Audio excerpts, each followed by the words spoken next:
Welcome to the Asia House Global Trade Dialogue. I'm Michael Lawrence. Today we'll look ahead to 2021 and the prospects for economic recovery and trade. The outlook today is very different from what it might have been just a month ago.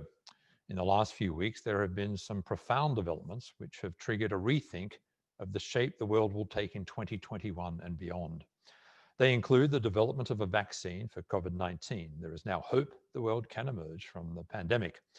Joe Biden's victory in the US election. His foreign policy slogan is "America is back." The US wants to assume a seat at the head of the table. And the Regional Comprehensive Economic Partnership, RCEP, was signed after 8 years of negotiation. It's a major multilateral trade deal with 15 countries, including China, and a third of world GDP. It may transform the trading landscape of Asia and the rest of the world. Elsewhere, many expected the UK and the European Union to have agreed a trade deal by now, as the UK's departure from the EU is just a few weeks away. There's still no agreement. Those negotiations are ongoing. But deal or no deal, the UK will be out of the European Union in January. Each of these is a significant development in its own right. Collectively, they are potentially monumental. The events of the last few weeks have triggered a recalculation of the economic and geopolitical future. The outlook broadly is more positive than it was a month ago. But the most profound driver of change was actually in place at the beginning of the pandemic, and that is technology. New technologies and the breathtaking rate at which they have been adopted have transformed trade, businesses, politics, and society. From cashless payments to e-commerce and online retail, health and education, the way business and societies operate has changed dramatically and permanently, and that rapid change will continue. The disruption caused by COVID-19 has seen some businesses disappear, others have flourished. Many countries in our network are staking much on a digital revolution, driving growth as they recover from the ravages of the pandemic. Tech will be a key driver of trade and economic growth in 2021, and that is a core theme of today's Global Trade Dialogue. In a few moments, I'll be speaking to Dr. Kai-Fu Lee, the world's leading expert on artificial intelligence. Kai-Fu Lee is chairman and CEO of Sinovation Ventures and will share with us his insights on how tech will continue to shape business and drive trade and economic growth. Later on in the program, we'll be joined by Scott Beaumont, President, Asia Pacific at Google, and Nadia Makarim, Indonesia's Minister of Education and Culture, who also co-founded Gojek in 2010, to look at Southeast Asia and the massive adoption of digital through the pandemic. Along with technology, geopolitics will continue to be a key factor in the trading landscape. Asia House recently completed a major research project speaking to more than 100 business leaders globally about key factors affecting trade. Geopolitics, and specifically the escalating tensions between the US and China, was the #1 issue of concern, regardless of who won the US election. President-elect Biden will, however, bring a different tone and approach to US foreign relations. We'll be exploring the complex and highly charged geopolitical outlook with 3 leading experts a little later in the hour. I'll also be joined by Dr. Robert Koopman, Chief Economist of the World Trade Organization. The WTO, itself under enormous scrutiny, published a pessimistic outlook for global trade at the beginning of the pandemic. We'll be revisiting the outlook in light of recent developments with Dr. Koopman later this morning. And we'll conclude today's session with Lord Stephen Green, Chairman of Asia House, who will give his views on the outlook for 2021 and beyond, including his take on Brexit, with the last-ditch negotiations underway as we speak. We are providing translation of today's dialogue in Mandarin. There is a button at the bottom of the Zoom screen which will give you the option of languages. And just to let you know that we are streaming today's event on Twitter. So let's get underway. It is my enormous pleasure to welcome back to Asia House, Kai-Fu Lee. Kai-Fu, thanks so much for joining us. Really good to see you again. I want to look ahead to 2021 and beyond, but let's pause just for a moment and look at the last 9 months. What sectors have undergone the most dramatic transformations based on tech during the pandemic? Yes, thank you for inviting me. It's great to talk to Asia House again. Obviously, the pandemic has been a disaster for humanity, but it has had some unintended but important consequences think about the ways our habits have changed, especially digitally. Before, it was unthinkable for people to believe they can work from home every day. And now we regularly have these speaking sessions, conferences, people work at home, and people are learning from home. Education has changed. Also, payment is even more mobile due to the social contact. The use of robotics are everywhere. So I think we've really made huge progress as a result of social distancing and having to work from home to really elevate the role of technology. So things have become more digital, more online. And as our workflow and our data becomes more online and digital, it also means there are opportunities to apply data science and artificial intelligence. So it's my anticipation that these habit changes, along with digital online, with AI coming next, to really provide more rapid than originally anticipated speed towards digitization, which will have some consequences that we can later talk about. And one last note I would make is that, from our famous research in psychology, it is known that habits usually take 2 months or longer to form or to break. And for better or worse, a lot of the habits I talked about are now going to be with us, not just in our lifetimes, but in our children's and posterity. So the way we work, communicate, entertain, and learn will be permanently changed now that we have found a digital online way to complement the offline once the pandemic is over, that is often more efficient, and I think it will have a lasting impact on the future of people. You mentioned several things there. Let's start, if you don't mind, some of the specifics. Mobile payments. Obviously, the use of mobile payments has exploded during the pandemic. Do you see that continuing, and what impact will that have on industries, particularly, say, financial services? Yeah. Well, actually, China is a very good leading indicator, because China has adopted mobile payment probably a good 5 years ahead of the Western world. And what we see in China is now not only is payment more convenient, but also one could, based on your digital wallet, buy insurance, buy financial products, make investments, borrow money and loans. And these things going digital and online implies that all of these services will be more efficient, because AI will be better at making decisions, minimizing fraudulent behavior, minimizing defaults, and it'll be more convenient because there's no middle person to slow things down. But this also has some other implications, because there will be fewer need for branches of whether it's a payday loan store or a insurance office, local office or bank. More of it will go digital, more of it will be apps. In China, there's an app called Waterdrop that is now really taking off for mutual insurance, therefore essentially disintermediating the insurance companies. And in the US, there's Lemonade that is doing the same. So I think the impact for financial services will be substantial, but it really goes beyond that. If you look at all the things that China has enabled from the foundation of digital payment, it's actually dramatically changing shopping. This is something that hasn't yet been experienced in the US, but people used to go to commerce portals where it's easier to buy because your credit card is already with them. You go to Amazon, you click and you buy, you search and you browse, and you window shopping there as well. But now in China, because during COVID, people are used to entertaining themselves by browsing, there emerged a lot of new practices that are very interesting. One is a live streaming e-commerce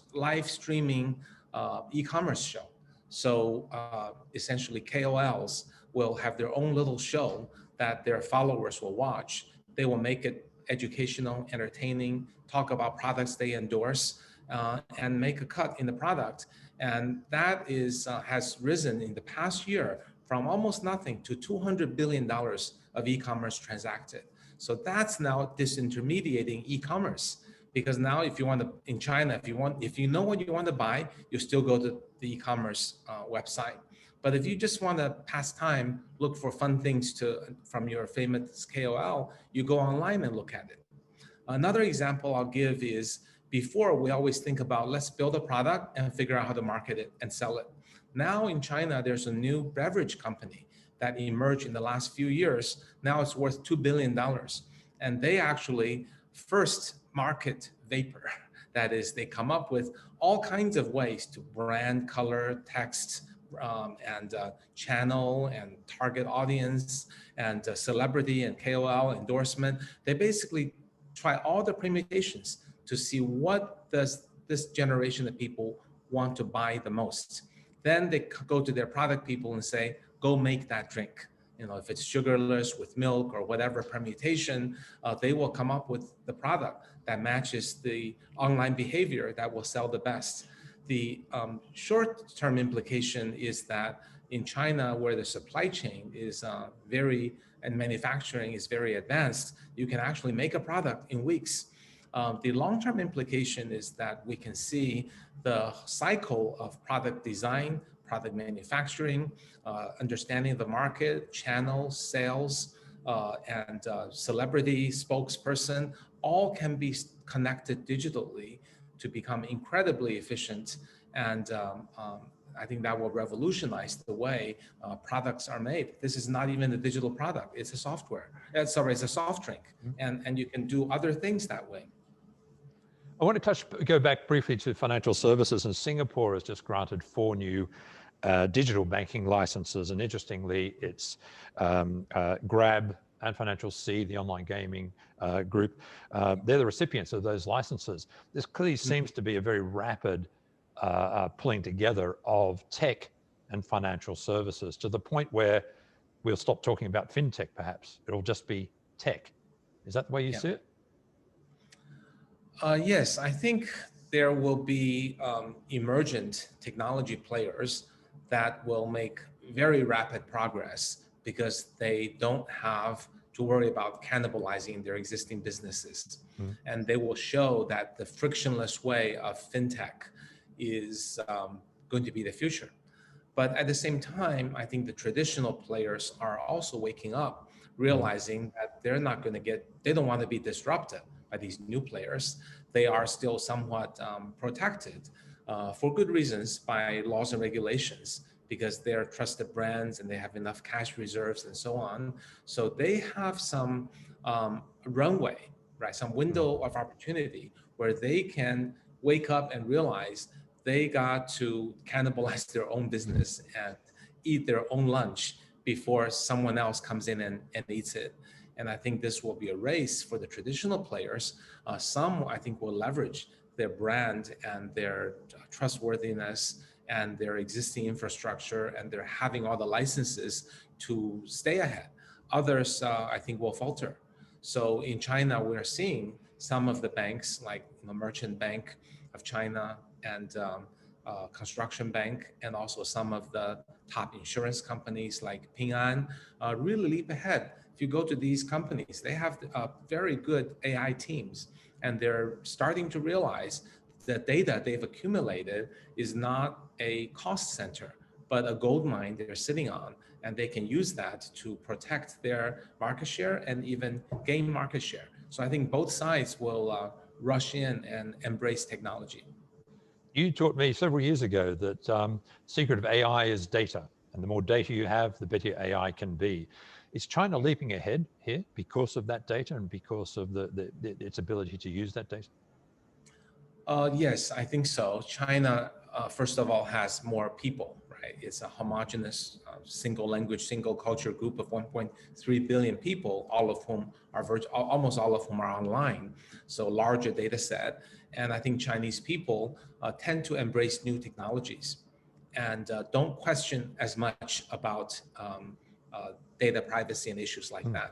Of course, data privacy matters, but I think people are using more hours and more willing to use something unless it's proven not trustworthy.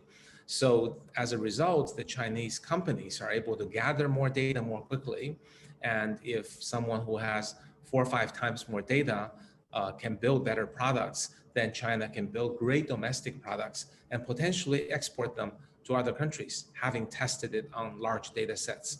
So I do think that's a China advantage. I think we've seen that realized in social networking, as evidenced in Tencent's WeChat super app. There is no equivalent super app in the US, given the power they've gained and snowballed. Also with Alipay being the most advanced payment and financial.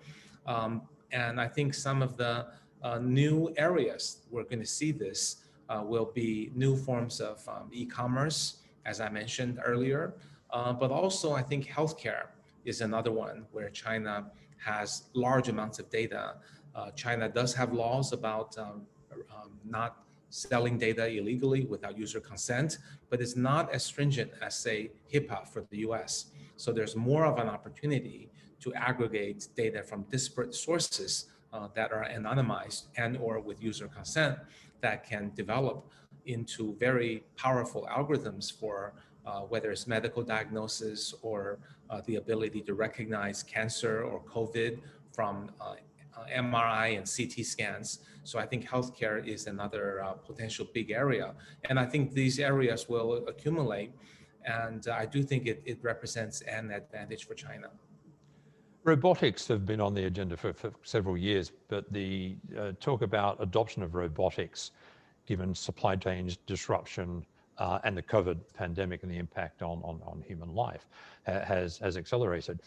What's the next move for robotics? Do you see a more rapid adoption of them in the manufacturing process, and what industries in particular do you see adopting them? Right. I do think the robotics, a lot of people think about, home robots and R2D2 in the home. That's not in the making because, consumers don't have the kind of budget to buy first products, which tend to be not perfect and quite expensive. So it'll first be adopted by people with companies with the high requirements, manufacturing and warehouses. When we think about robotics, let's not think about, humanoid or even multi-capable devices. Let's think about single purpose. So maybe it's a robotic arm that can pick things up in the factory, or a robotic car that can move things that people cannot easily lift, and it can take things from place A to B. So really replacing people's eyes for visual inspection, hands for manipulation, and feet for moving things around, and automating things like assembly line, visual inspection, and autonomous vehicles are tough to do in real roads, but within a warehouse, moving items around, that's relatively easy. So I think China, being the world's factory, has an imperative to keep that title. And there are very strong desire within the government as well as in the companies that China's way forward, as other countries like Vietnam have lower wages, is China needs to stay ahead of the curve with automation so that a lot of the factory will stay in China because China cannot lower the costs of the blue collar workers in the factory, but it can lower the overall costs by automating.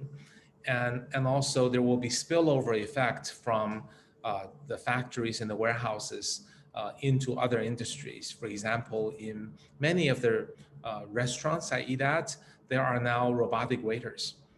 And they don't look like humans. They're little carts that has your dish on it, and it drives itself to your table and you take it off the table.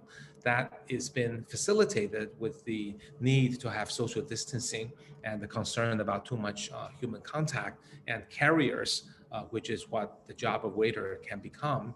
Similarly, in my apartment, all of my packages and takeout food is delivered by a robot.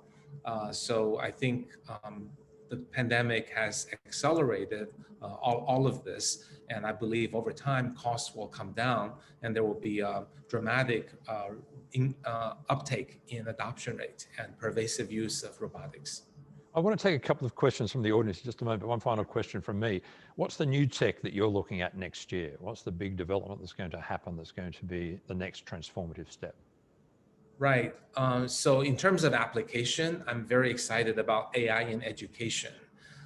AI can be used to really turn online education into a gamified, fun, interactive, not a talking head with a whiteboard, but a very engaging virtual teacher experience with the teacher still participating in advanced classes, but the virtual teacher can take a lot of the tasks. And that's emerging in probably education is the single area with a surprising number of unicorns emerging in China. I would look to China to lead in the area going forward.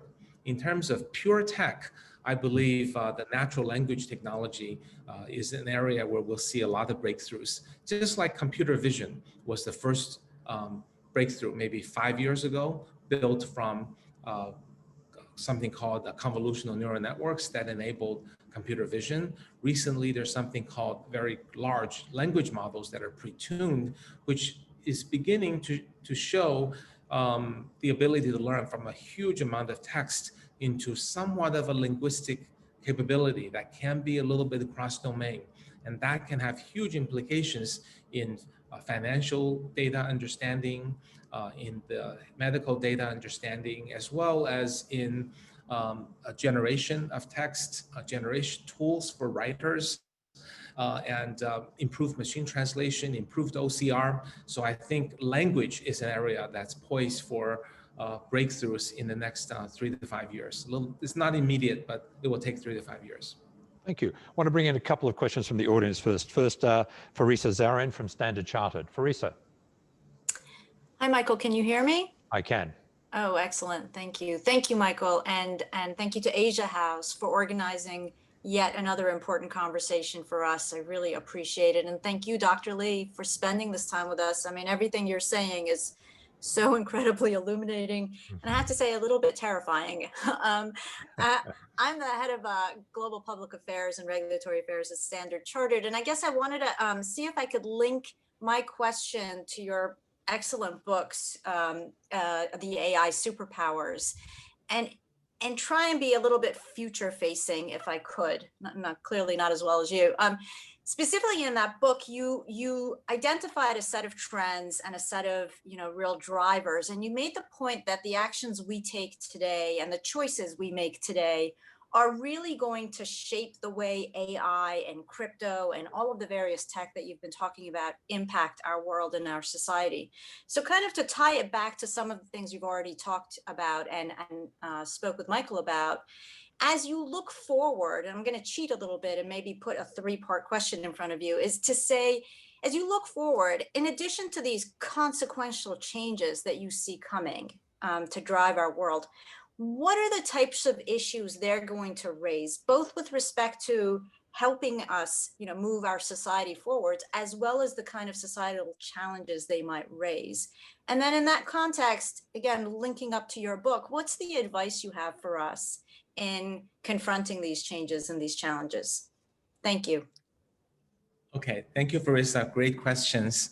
The first challenge I would list is that of job displacement, because AI's greatest power is replacing routine tasks. And all of us do routine tasks, some more than others. Probably a good 50% of the whole world's jobs are parts of routine tasks that will get replaced. So going forward, I think so the solution is, I think people will have to find a way to retrain themselves and to find skills that AI cannot do. And in my book, I talk about some of those. And I think governments and companies will need to develop programs, maybe embrace universal basic income, maybe also provide things like retraining, and also rethink about the future of education, how to train people into jobs and follow their passion and do things that are not easily replaced by AI. The second concern I have is with any nascent technology, there will be unintended consequences or externalities or problems that emerge. People hear a lot about the issues with privacy, with AI security, like deep fakes. and also AI bias and fairness, and AI's inability to explain itself. I'm not going to go into specific solutions for these. I would just say that in general, people think of the primary solution as government regulations. I do think regulations are needed, but rarely in the history of technological evolution has regulation been the only solution. Think about when electricity came out, people could be shocked, electrocuted. But then what was the solution? It wasn't some regulation preventing electricity from reaching the homes, but rather it was a circuit breaker. Similarly, viruses for PCs, when they were connected to the internet, was terrible, if you remember those days. And what was the solution? Antivirus software. So I think the problems I listed, it should go hand in hand with three things. One is we do need regulations. Secondly, expect technology to become a key player in solving problems that technology raises. And third, we need to really train AI engineers and scientists to realize that they bear great responsibilities. They're not just writing some code, they're affecting fairness and also potentially people's health and even people's lives. That's really important. These are probably the top two. The third one is, I don't have a solution for, is that the barrier of AI is dropping, which is wonderful for companies that want to embrace AI, but it also is dangerous in putting AI in the wrong hands. For the same reasons, people can use AI to catch fraud, people can use it for fraud, people can use it to save lives, but terrorists can also build scary autonomous weapons with AI. So I think AI's power in the hands of the wrong people with barriers being dropped is something we should really watch out for as well. Thank you very much. And Farisa, thanks for the question. One more question, because I know we're running a bit short of time. Abhinav Singhal from ThyssenKrupp. Abhinav.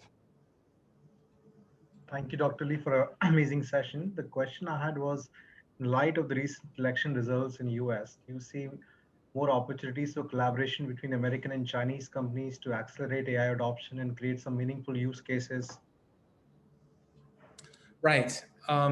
Yes, well, I'm not an expert in politics, but I do hear that President-elect Biden speaks a lot about returning to the Paris Accord for climate, and that is one of the big issues his administration will tackle.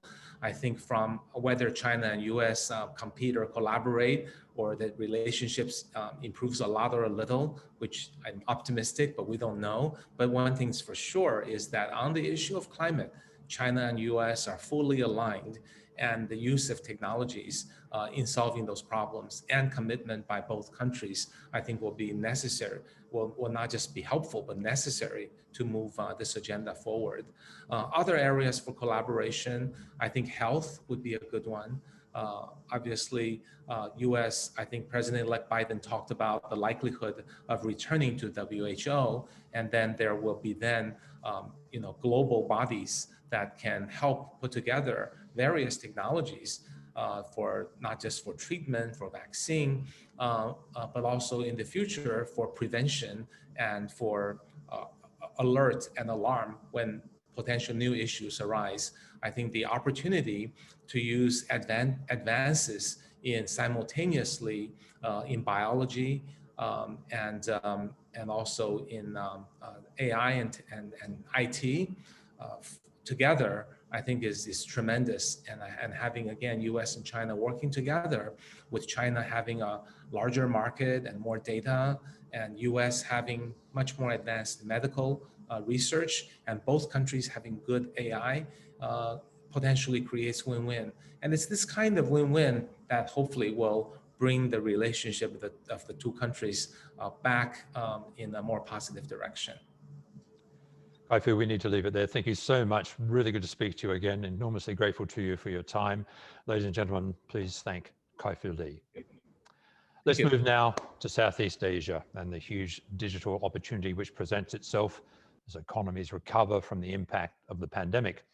Google has recently released the latest economy report on Southeast Asia, part of a 5-year research project with Temasek and Bain & Company.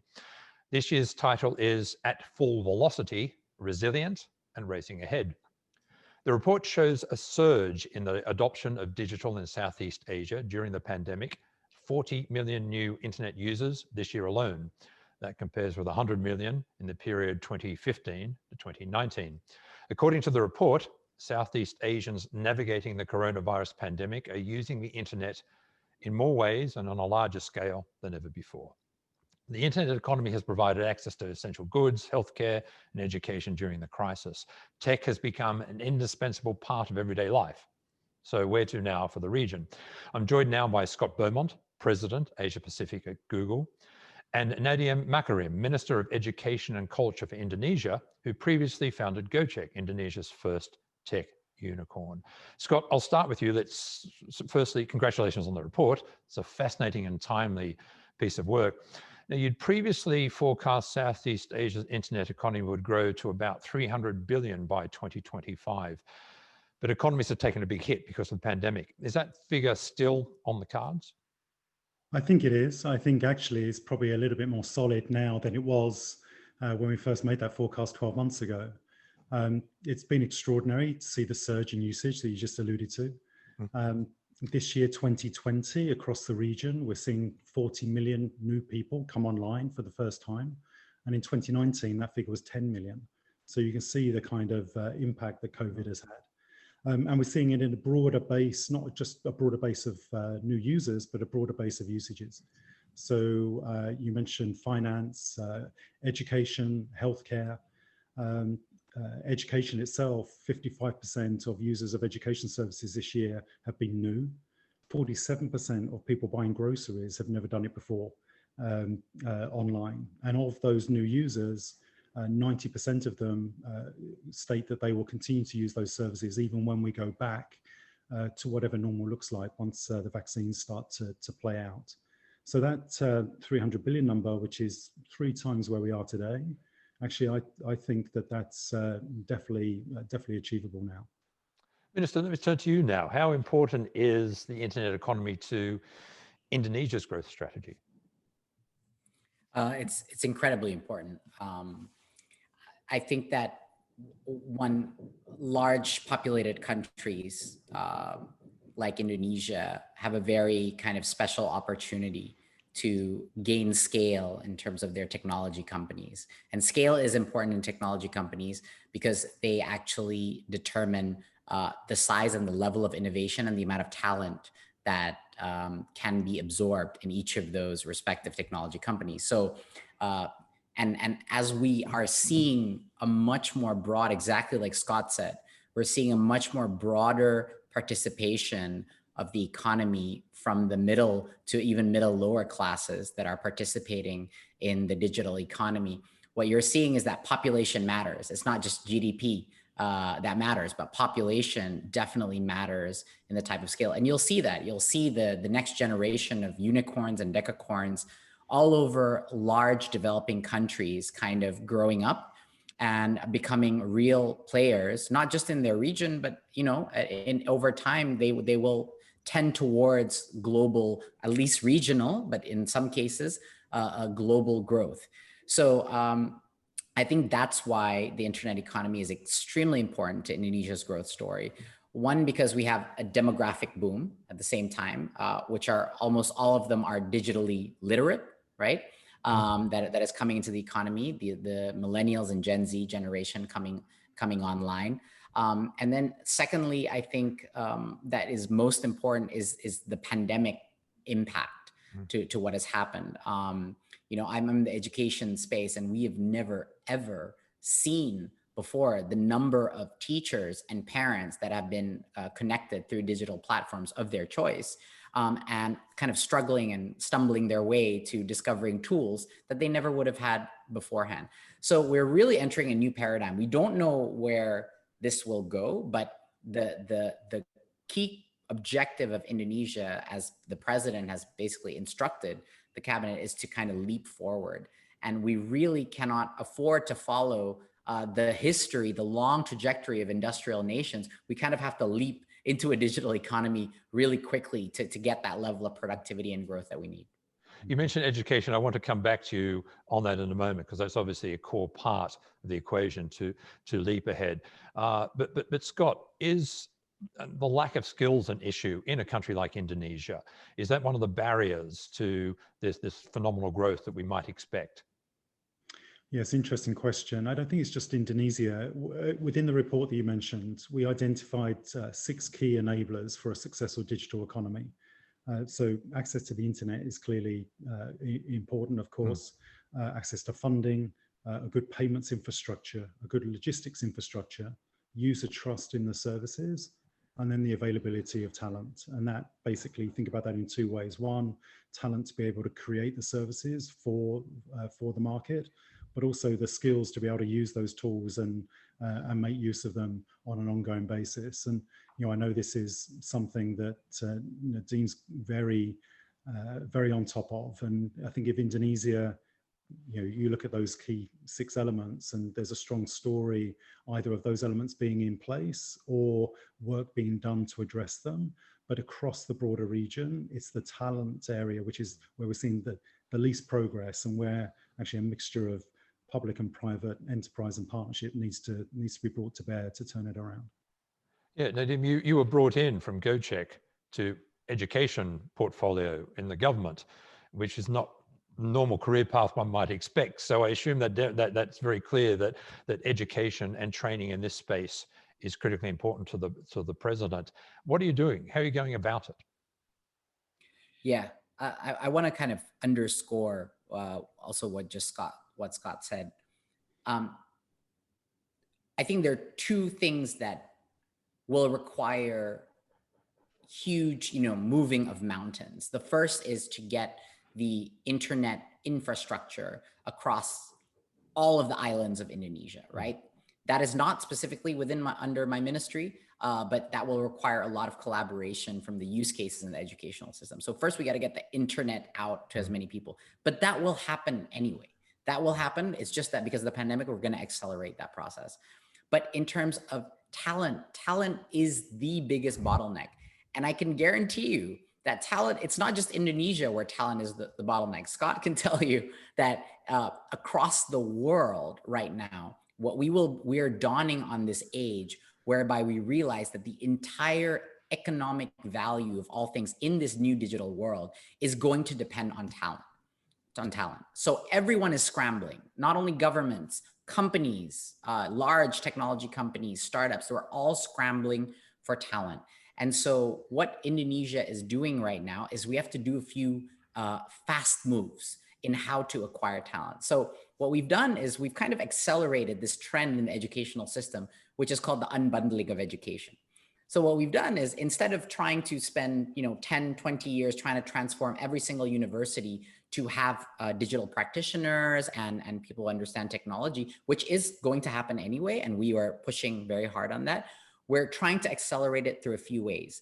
One, we're actually enabling industry, technology, like technology companies, multilateral organizations, and all kinds of these institutions outside to create mini universities. We've actually created a policy that basically said university students can go up to 1 year off campus and get full credit for that. So we've opened up the field for world-class companies and organizations to create mini degrees or micro-credential programs, both in an internship model or in a much more structured micro-degree, micro-credential structure. So that's the first thing that we did, and to give full credit to the universities and to the students who participate in that.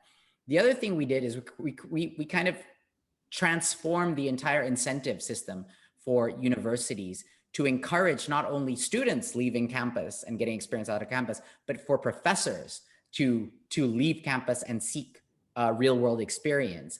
And not only that, a huge other types of policies to invite practitioners to, we call it like the exodus from industry to campus, right? So there's two directional exodus that we'd like to see between students and professors and practitioners teaching to the universities. So that's really, we're taking a very aggressive approach here, and we're providing funding behind all of these policies. But the problem, again, not only are we hitting the talent skill supply constraint, but at a population of our size, now we're hitting simply the number of companies that are willing and able to provide large scale micro-credential programs, and so that's how we have to get creative in thinking about the supply of education as well. We have to crack the supply of education as not so much the demand for education, because that's there, but the supply part is where governments really need to start thinking creatively, and also think about a little bit more how to operate like a technology kind of startup, in the sense that you have to move fast, you have to take significant risks to solve this talent issue that is quickly becoming, a bit of a talent crisis, because that's going to be your total factor productivity cap. Talent is going to be the total factor productivity gap in both emerging and developed nations, and I firmly believe that. Scott, do you see that there's a talent crisis looming, and what role does tech play in helping to address that? Yeah, I see it at two levels. I mean, as Nadine just outlined, within schools and universities, you need to create the pipeline of computer scientists coming through, or those familiar with technology and what you can do with technology. For example, in Indonesia, we partner with the Ministry of Education and an organization called Bebras to help bring computer science through the school system. And then with qualified computer scientists, in collaboration with Gojek and Tokopedia and others, programs like Bankit to help computer scientists understand how to make use of AI and machine learning to further accelerate development. So you've got support of the education system, but actually, importantly, particularly in Southeast Asia, you've got support of small and medium-sized businesses. And small and medium-sized businesses are 90% plus of total economic activity across the broader region. And putting the tools as simply as you can in the right hands and getting people comfortable with how they use that technology is a lifeline for many businesses, particularly during COVID, and it's going to be a key element in how quickly these economies bounce back. And in Indonesia and other places around the region, that's one of our key focuses, to make sure that small business owners have the tools that they need to make sure that they can thrive going into 2021. Minister, you co-founded Gojek, tech unicorn. Does Indonesia have the ecosystem and the support systems, especially among small and medium businesses, to have more and more unicorns? Is that where the creativity and the innovation is going to come from? Not only. I think that the unicorns and the next generation of unicorns, it's a very dynamic list, right? There are always new guys coming up from the bottom, even in more mature digital economies like China. There's always the emerging unicorns rising one level below to challenge. So it's a very dynamic field. I do believe that a lot of the innovation on talent development will require collaboration with those technology companies, and not just the unicorns, but the international global technology giants such as Google, to come in and actually take that shape. Because ultimately, the future of small business and the future of the economy will depend upon those small businesses gaining enough real utility from digital services so that they are able to thrive and survive. They need to get online. They need to know how to get online, right? They don't need a tech team of their own, but they need to understand how to use those softwares and platforms that are already being used to either find a market, to buy something, to sell something, or to actually know how to market their business in this new digital age. So it's a little bit different. Whereas whereas governments and the country needs to actually build technology talent, for the small and medium businesses, there needs to be massive socialization and training to use the existing platforms. So it's a slightly different approach, but I think both are equally important. But the great news is that because of the size of that small and medium business market, you know that every single large unicorn and all of these large technology companies are going to be gunning for that piece of the pie. And so that's a great thing, knowing that they are a really interesting and monetizable part of the digital economy. So you've got fintech experts now coming in trying to capture that market. You've got food delivery players, there are e-commerce players coming in. You've got all kinds of SaaS producers trying to make their business more efficient. So it's a wonderful thing seeing all these technology companies competing for these small and medium businesses that you would not necessarily see, 20 years ago, right? Large companies tend to go for another large companies, but in the digital age, small is valuable. Scott, is that the role for the Googles of this world, the tech giants? They clearly have a role to play in the development of Southeast Asia's digital economy. Yeah, absolutely. I think one of the things that Google's always been passionate about is trying to democratize the use of the tools as much as possible, whether that's things like TensorFlow, which puts AI capability in anyone's hands, or Android, which allows you basically to write code to reach over 2 billion users worldwide. It's always been part of our philosophy to allow that to happen. And the reasons for that are, that's great as a broader purpose. It's definitely generates a lot of goodwill and a lot of benefit. But equally, everyone who's familiar with using digital services is a potential future customer, a potential future marketer, a potential future developer, a potential user of our services. And so, from the investment in deep sea underwater cables to the investments in Google Cloud to the investments in the next Android library, these are all things which, from a Google perspective, the more people using the internet, the better and more fruitful that's going to be for everyone in the long term, including us. Final question to you, Minister. There's talk of GoCheck and Grab merging. The unicorns are growing up and moving to the next phase of development. Is that the evolution of the what were startups 10 years ago to now merge, consolidate as the next series of startups start getting traction? Not necessarily. I think that in certain scenarios, mergers and consolidation may make sense. We've definitely seen that around the world that is happening, but that is not always the case. So I think a lot of people just assume that, like technology is very much a zero-sum game. They look at companies that are really, really large and are natural kind of monopolies, or I'm not supposed to say that, but it happens.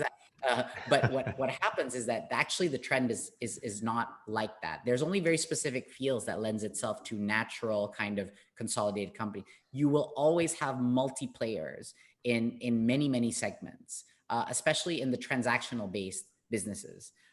So the closer you are to transactional based businesses, the more there will always be multiplayers in those segments. And as soon as you don't charge anything to your customers or your end users, if you don't charge anything, that lends itself to a little bit more of a consolidation over time, or kind of having a single product that everyone uses, because the network effect is really, really big.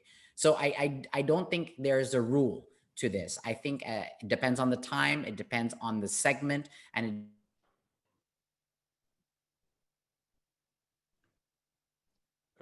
I think we've lost the minister briefly, but we were just about to... Depends on the relationship with the end user and who's actually... We lost you just for a moment there. Sorry. We lost you just for a moment, but Sorry, I think we can... But I think we captured the thrust of what you said, that consolidation isn't necessarily on the cards because of the unique nature of the technology and I guess the ecosystem. With that, I'm afraid we have to leave it. Nadine Makarim, Minister, thank you so much. Really good to talk to you. All the very best. Thank you. And Scott Beaumont, thanks very much. Congratulations on a terrific report, and we look forward to reading the next iteration of it next year. Thanks very much. Thank you very much, both. Let's turn now to geopolitics. And Asia House conducted an extensive piece of research over the last 12 months on the future of trade. We spoke to more than 100 business leaders to get their view on the biggest challenges facing trade in the years ahead. Of most concern to all respondents was geopolitical tensions, and particularly the trade war between the US and China. And the consensus was that whomever won the US election, the tensions between the US and China would remain, they'd potentially grow, and business, governments, and trade would have to navigate through these tensions. Joe Biden's election victory has already seen a change in the tone of US foreign policy. He's proclaimed that America is back and wants to take a seat at the head of the table. The new president also seems more willing to engage Asia, and there is talk he'll appoint an Asia czar as part of his administration. This does not necessarily mean a change in policy towards China, but it may mean the US rebuilds relationships with traditional allies in an effort to counter the influence of China. So let's look now at geopolitics and get a sense of what 2021 will bring. I'm joined by Professor Tu Xin Chuan, Dean and Professor of the China Institute for WTO Studies at the University of International Business and Economics. And Ruth Harkes, former State Secretary at the German Federal Ministry for Economic Affairs and Energy, where she led Germany's global trade policy and EU and WTO trade negotiations. And Ruth now sits on a number of boards, including, I'm delighted to say, Asia House. And Noah Barkin, Senior Visiting Fellow, Asia Program, the German Marshall Fund of the United States. All of you, thank you very much for being with us. And Professor Tu, I'd like to start with you. The election of Joe Biden, does that change the whole outlook for US-China relations? Thank you. Thank you for inviting me to join such a distinguished panel. I think I'm expected to talk about China's hopes on and its responses to the incoming Biden administration. First, I think I should congratulate President Biden as well as the American people.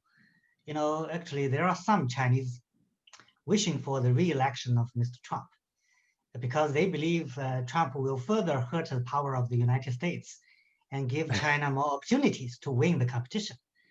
But I do believe that the American people deserve a better, or at least a normal president.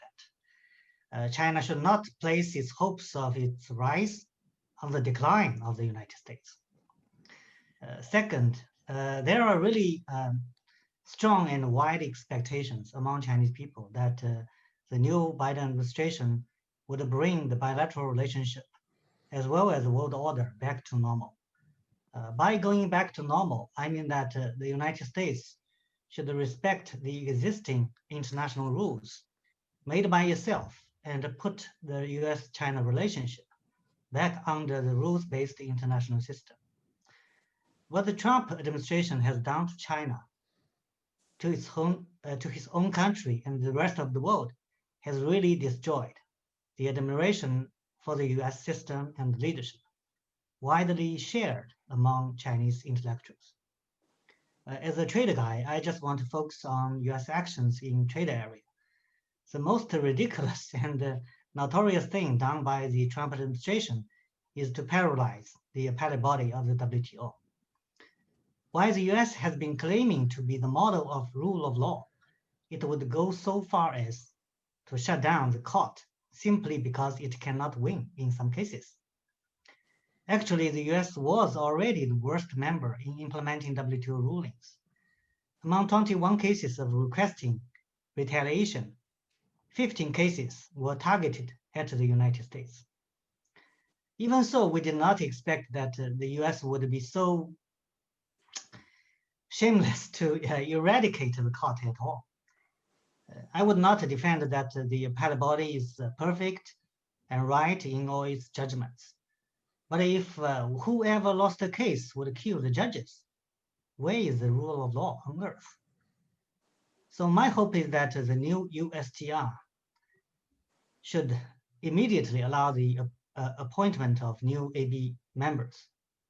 The revival of appellate body would be my biggest expectation, or biggest immediate expectation on the Biden administration. Okay. And Ruth Harkes, let me turn to you now. And one theory I've heard is that with a much more, I guess, outward-looking policy, a foreign policy of engagement, that a Biden administration will try to repair some strains with the EU, for instance, partly to try to counter the influence of China. Is that the sort of scenario you're looking at? I think we are extremely hopeful to see a reset of what we used to call the US-European alliance. Signs of friendship and of an emphasis on the reset across the Atlantic, as you know, have been very strong. The president-elect is a friend of Europe. He has a lot of personal connections. I have no doubt that we will see a return to statecraft in our relations rather than heightened up tensions. And as we've just seen in recent days, the European Union has called for a new alliance with the US.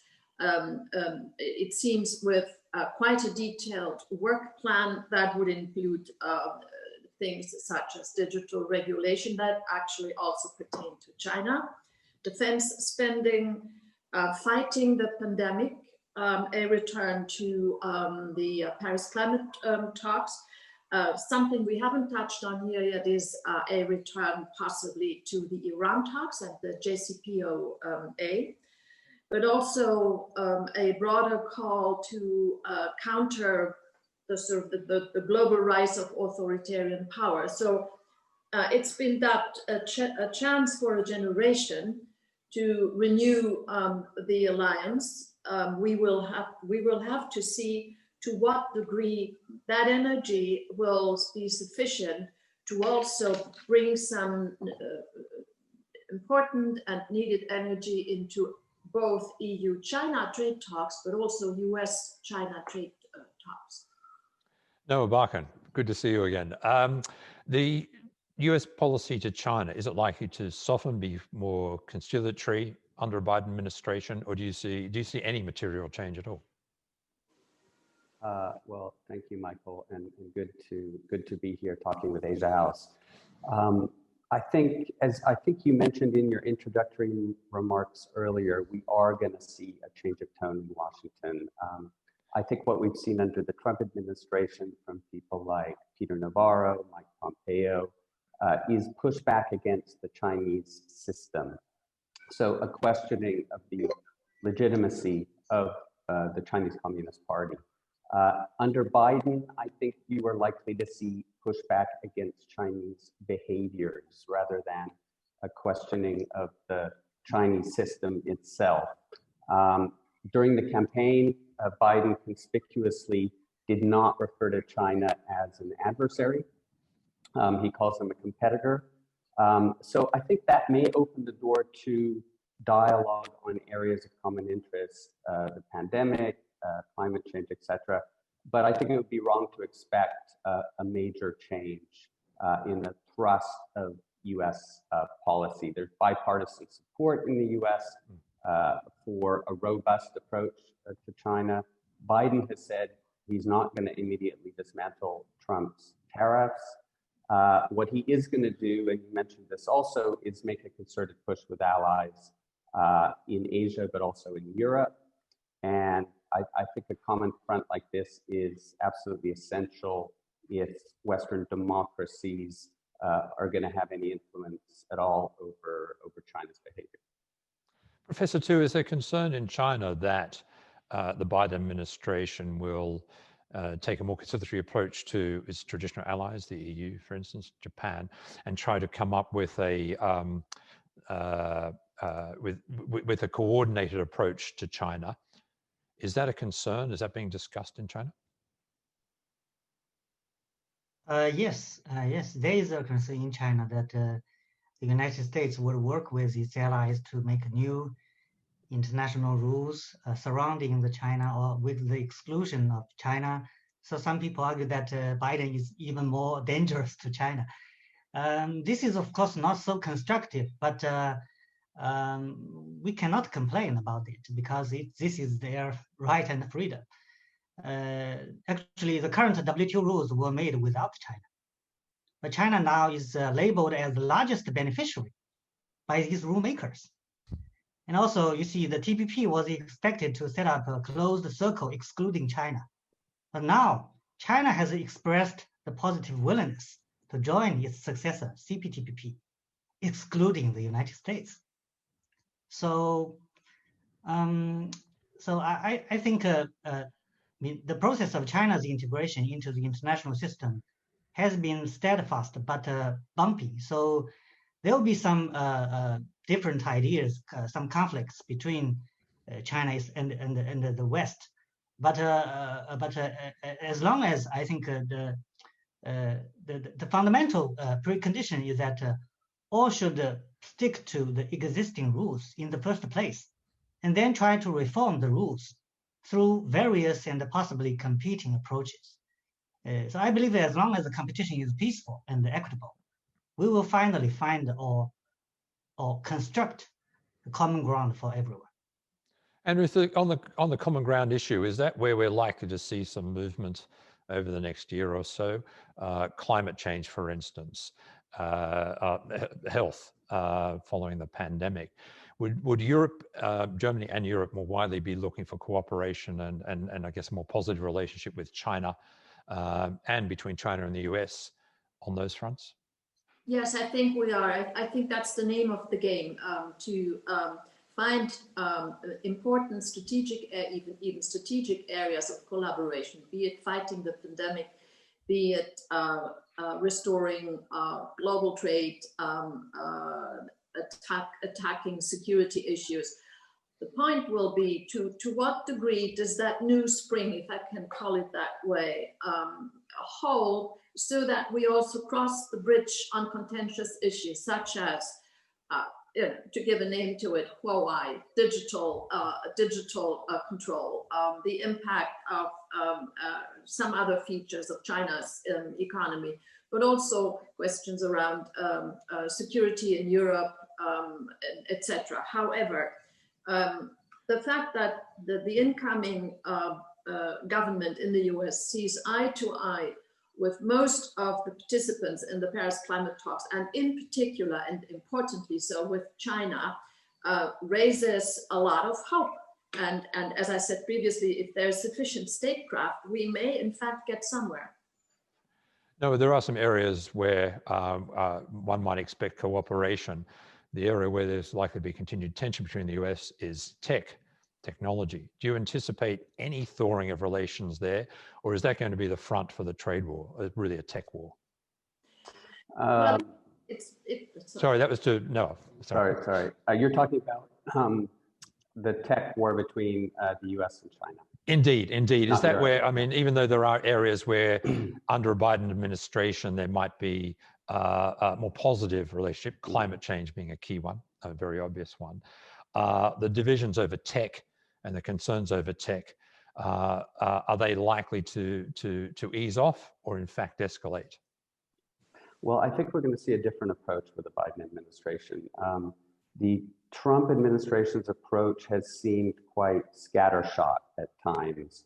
I think what you're going to see from Biden, and I think he talked about this to a certain extent in his recent interview with Tom Friedman in the New York Times, is that they're going to take some time and put together a strategy. And technology will be a very important part of that strategy, but it's not going to be flailing around like we've seen under the Trump administration. I would expect technology to remain an issue, a very contentious issue in the US-China relationship. But I think there are big questions about whether a Biden administration would approach it in the same way. Question about its use of export controls, which the Trump administration has used to an unprecedented level, using the entity list and extraterritorial sanctions. Ms. Hertes talked about, Huawei. I don't think we're going to see big changes in the US approach to Huawei under a Biden administration. I think the big difference will be the US getting together with allies in Asia and Europe and trying to develop a common strategy on technology. Okay. Professor Tu, I want to turn to RCEP now, and that was signed a few weeks ago. 15 countries, a third of the world's GDP, and China's a participant in it. How significant is RCEP?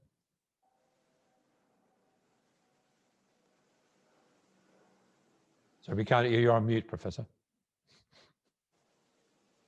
Yes, actually, RCEP was part of the responses to the TPP, actually, in the early years. For China, because there was a fear that the TPP would exclude China and dismantle the regional integration in Asia. So China, and along with other countries, were trying to develop a regional agreement and to integrate regional value chains and the supply chains as a response to the TPP. Actually, this was not only China's idea. I think some ASEAN countries also shared this kind of concern. Right now, RCEP was concluded under such a difficult time, I mean, at such a difficult time after COVID-19 and also the US-China trade war. So I think for China and also other partners, RCEP will provide another opportunity for more economic integration and economic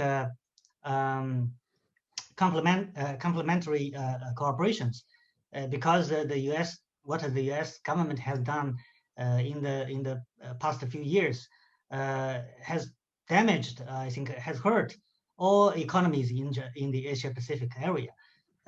So although sometimes some people argue that RCEP standards are not so high, but with such a large scale, and especially the cumulative rules of origin, I think RCEP already has provided a very big opportunity for the companies in this region to organize a very more coordinated and consolidated supply chains. And Ruth, you've much experience in negotiating trade deals, and as Professor Tu said, the standards of RCEP are not seen to be particularly high. But is this, multilateral trade deals, are they now back on the table? Is this a significant deal that might transform trade in Asia and increase China's influence and integration in the region? You're still on RCEP, yes? Yes. Yes, I think it's a formidable development. Because it not only brings into the fold the ASEAN countries, but also the other big regional economies such as South Korea, Japan, and importantly China. As to whether that new deal and grouping alliance will change global trade rules, it's too early to say. I'm optimistic that in the first instance, this will improve and dynamize, put some dynamism back into the regional trade, potentially influence China's trade behaviors, maybe globally. And it also is a testimony to the sheer geopolitical fact that the regional economies see fit to collaborate. And we should actually, it brings to my mind the fact that we should be able to do this in Europe too. And we've seen over the weekend with Brexit that we're far from having a smaller regional deal here. Indeed. Noah, a final question to you. Noah, a final question to you. Is the US concerned about RCEP? Does it see it as an opportunity for China and Asia to integrate more closely and therefore pose a geopolitical threat to the US? Well, I think if you're looking from Washington at RCEP, you have to be concerned. 15 countries coming together, including China. As we all know, the Trump administration pulled out of what was then known as TPP, Trans-Pacific Partnership.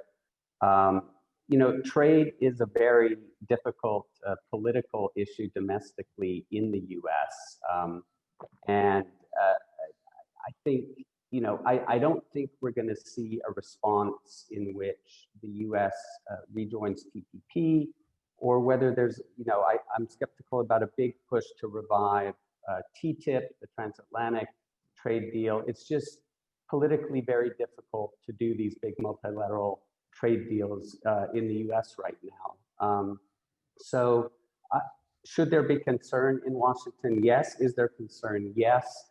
But I don't think, the Biden administration or Congress has come up with a real response to what is happening in Asia with RCEP. So we'll have to see what that response ultimately is.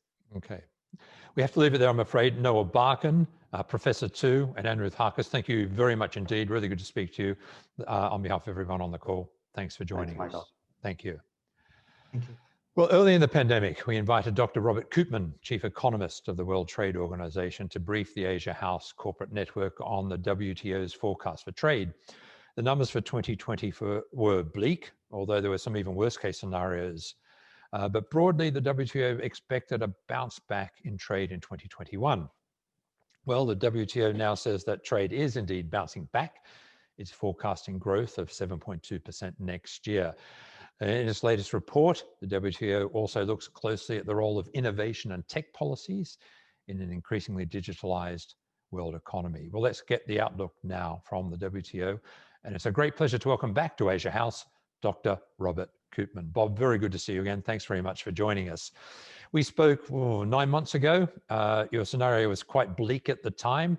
And I think you mentioned that there are some other scenarios not published, worst case scenarios. What's the outlook now for 2021?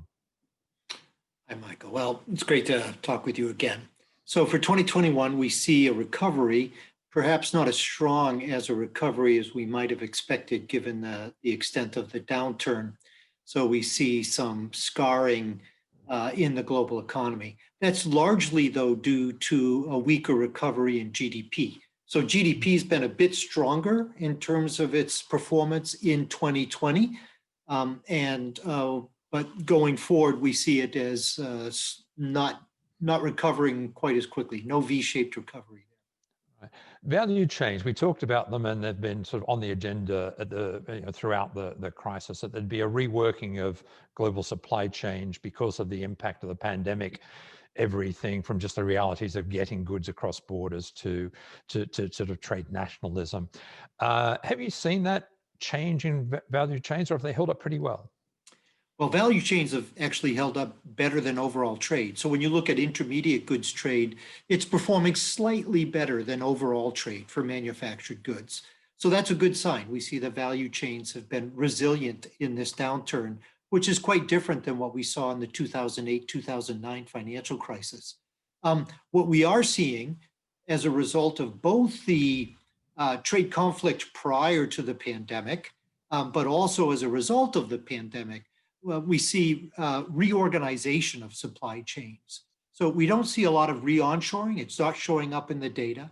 What we do see is a lot of movement of supply chains where firms are essentially looking at the risk versus efficiency trade-off and putting more emphasis on the risk side from the pandemic, but also from the previous trade conflict, and diversifying their supply chains a bit or moving them closer, nearshoring rather than reshoring. So a regional reorganization of supply chains, and as you said, more nearshoring than reshoring. Have you seen more introduction of robotics and automation as part of this? Because that's been one of the theories, that rather than onshore or nearshore, if you're going to disrupt the supply chains, grab technology, we were talking about it earlier, and make the big leap. Have you seen that? Well, that's hard to say because there's a lot of domestic activity. We see a lot of domestic mitigation that's definitely drawing upon new technology. And that's been very helpful in the recovery being stronger than many people expected. In terms of cross-border stuff, there's a lot of initiatives underway. You see things like distributed ledger technology. There's discussion now about some sort of vaccine passport, things that allow the movement of people, distributed ledger technology, which will allow goods to move more easily and quickly across borders. Those were trends. The DLT was a trend going on beforehand. Now with the pandemic, it's the movement of people that tends to be much more difficult. And we think that there'll be technology or digital related solutions that will help facilitate that kind of movement. Your report did look at innovation and technology. Is that the sort of thing that it identified as trying to free up trade and encourage trade? Well, we think what we focused on in that report was looking at the kinds of policies governments are using to encourage innovation. There's positive sides. What we've observed throughout history is that big innovating research programs spill over into other countries. So you don't have to innovate each thing locally. You can get those positive spillovers.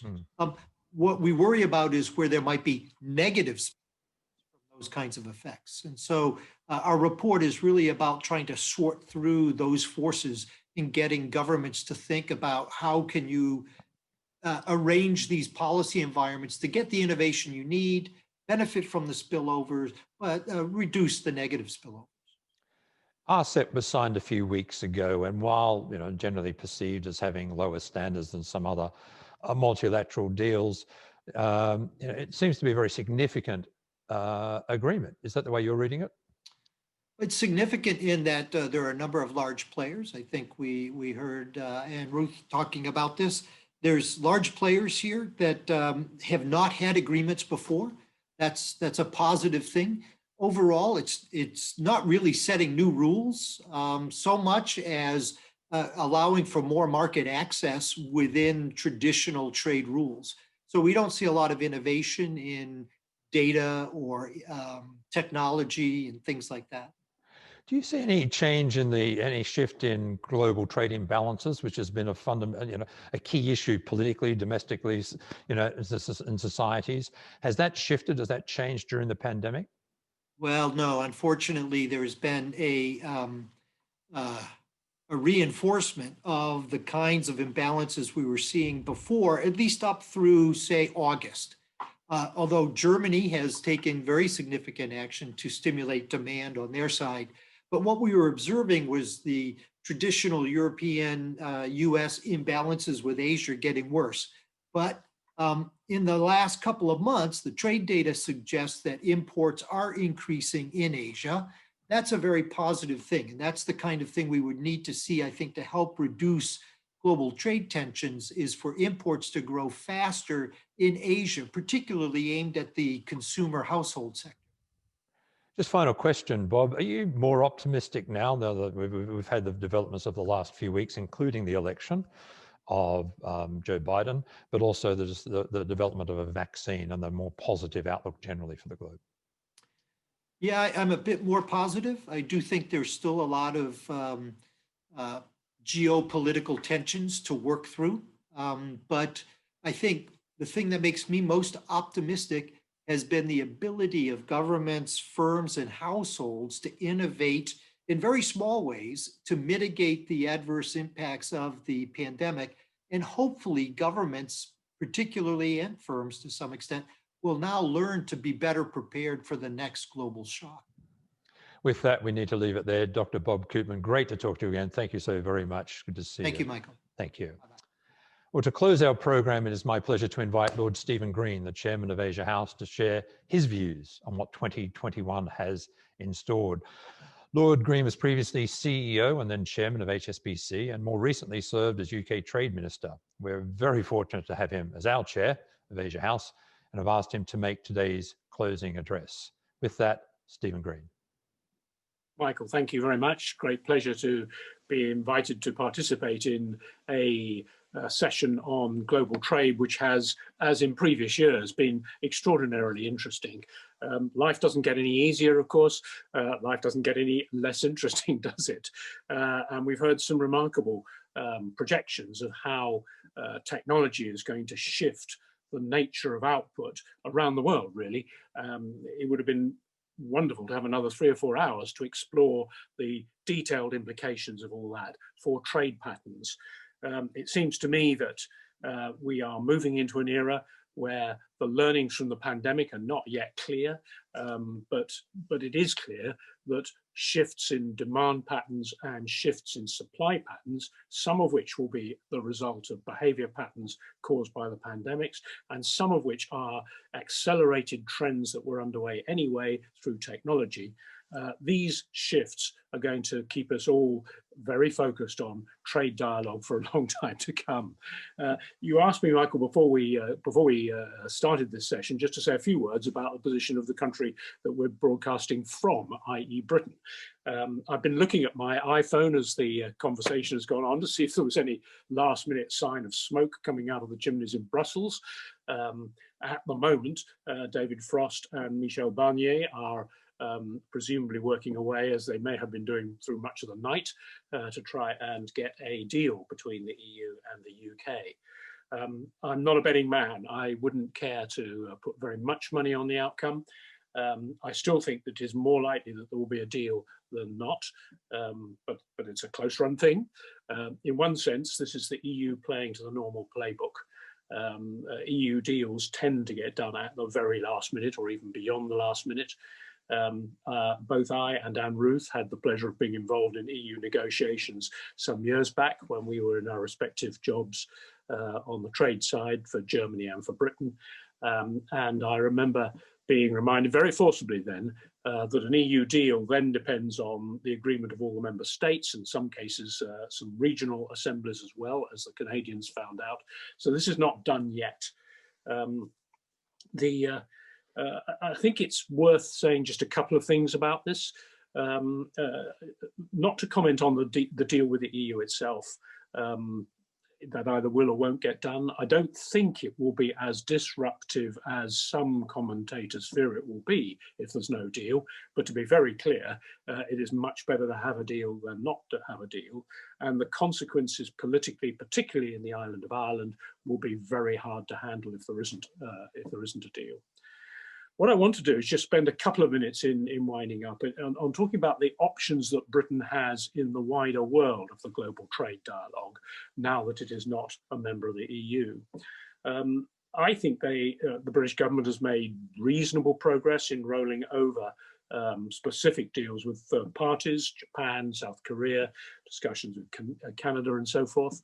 Sometimes these have been presented in the British media as adding very little to the status quo and therefore not worth all of the effort or the razzmatazz that the government has put into them. That's wrong, because failure to roll over those deals would have had very negative consequences indeed. And in some cases, there are signs of a richer deal than was the case with the EU deal that's, from which Britain is now trading out and into its own relationship. More interesting, I think, is the fact that Britain has applied to join the CCTPP. This may take a little while, of course, that too is a slow process, but I think it's imaginative. It's hard to imagine the EU joining the CCTPP, but I think that this would send a very clear signal that Britain is open for trade and means to be a very prominent advocate of open trade on the world stage. And then I think, and I say this as a passionate Remainer, an unrepentant Remainer, a person who believes that Britain has made a mistake in coming out of the EU, which will take some time to recover from. Even I would say that there are one or two advantages that the freedom for manoeuvre has if Britain chooses to use them wisely. And the most obvious one, I think, is in terms of economic partnership agreements with developing countries. In some parts of Asia, in Africa, in Latin America, there are opportunities for Britain to strike up arrangements with developing countries that are more imaginative and allow those countries to get further up the value chain than the core typical EU economic partnership agreements do. So there are opportunities in this, but I cannot imagine that when Boris started out on this journey, even in his wildest nightmares, most awful nightmares, he could have supposed that he was having to negotiate all of this and think about how to take this trade agenda forward against the background of the worst international crisis in the form of the pandemic that we've seen for many decades. So life is interesting. I don't doubt that when we have our next global trade dialogue next year, things will have moved on a lot.